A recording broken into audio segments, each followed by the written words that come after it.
Ang kakaibang pakpak ni Pipoy. Isang araw sa isang maliit na nayon, may isang munting ibon na nagngangalang Pipoy. Si Pipoy ay isang masigla at masayahing ibon na laging naglalakbay sa paligid ng kanyang tahanan. Ngunit mayroon siyang isang kakaibang kapansanan, may kulay itim na pakpak ang kaliwang bahagi ng kanyang katawan. Isa itong kaharian ng mga ibon kung saan ang lahat ay may kanya-kanyang kulay na pakpak. Ngunit si Pipoy, kahit nakaibahan ang kanyang pakpak, ay hindi sumusuko sa pangarap na maging masigla at masaya. Isang araw, naisip ni Pipoy na sumali sa isang malaking pista ng mga ibon sa kalapit na kagubatan.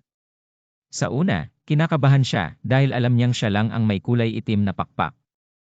Ngunit sa kabila ng kanyang takot, nagpasya siyang sumubok. Dahil sa kanyang masigla at positibong pag-atake sa buhay, napansin si Pipoy ng iba't ibang uri ng ibon.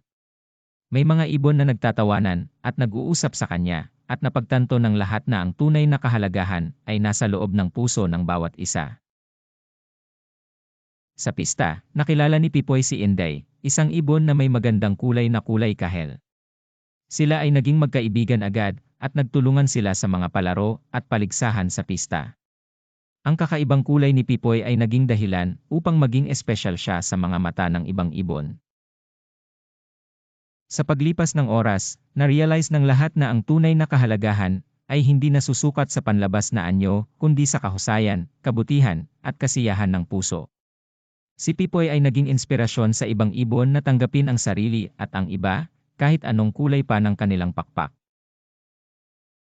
Mula noon, si Pipoy ay naging bayani ng kanyang kaharian, at napatunayan niyang kahit ang munting ibon na may kakaibang kulay ay may kakayahan at halaga sa lipunan.